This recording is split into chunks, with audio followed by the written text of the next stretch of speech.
Well, it was a dream come true for Gulfport author Tom Simmons when he traveled to Addis Ababa, Ethiopia this month. Simmons had spent years working on his book, The Man Called Brown Condor, the forgotten true story of an American war hero, John C. Robinson. But he had never visited the country in Africa where most of this story took place until now. And Tom Simmons joins us now with more. And Tom, this is so exciting. I know this must have been a dream come true for you when you were actually approached by some of the people in Addis Ababa about coming over and sharing your story. It was right out of the blue.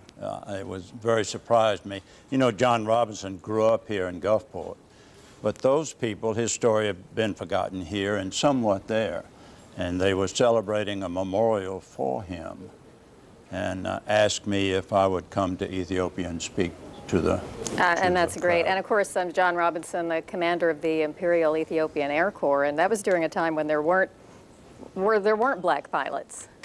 There weren't many, and he had that dream. It was impossible for him to accomplish that, but with hard work and the ability that he had and his determination, he was so good when he finally got into Curtis Wright School. They kept him as an instructor. And then Haile Selassie heard about him, and Italy was going to invade Ethiopia. And the emperor asked John if he would come help them.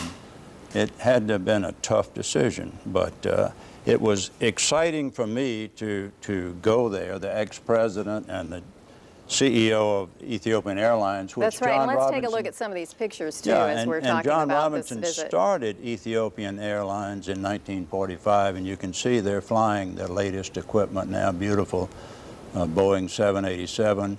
I'll put their airline against any in the country. And of course, service. the people who invited you, they paid for your trip. This is the gentleman that you spent a lot of time with there.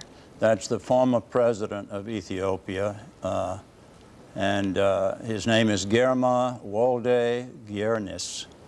The Ethiopian language is very difficult. They have 135 letters where we have 26. Yes, it is. And you know, I lived in Ethiopia, in Addis Ababa as a child, so this is really fascinating to me. Now, here's the party. This looks like quite a party for you, That Tom. was at his retirement home, and there were 100 people there, and that's what the main talk. They asked me to come meet those people. Your father, who had been there, asked me while I was there, could I look up an old friend of his? And I gave them the name, and I said, you know, Colonel Abernathy would really like to reconnect with this man. And they said, well, he's standing right over there. Small world. That was an amazing world. story, and my dad has since contacted him, and they had a great phone conversation, and they reconnected after, you know, 40 years or so. Part of your growing up was in Ethiopia. Wonderful country, wonderful people. They're polite, they're hospitable. They're polite to the point of being shy. But their language is Amharic. That's the language of Ethiopia. And they say that's as close to the language that Jesus spoke. Well, I'm really glad you had this opportunity, and I'm sorry we don't have more time because we have more pictures. We're going to have to do this again, Tom. We'll have to sit down again. Anytime you want to, Karen. And talk more. And let me know when you have a book signing for this, too. And people can find your book where?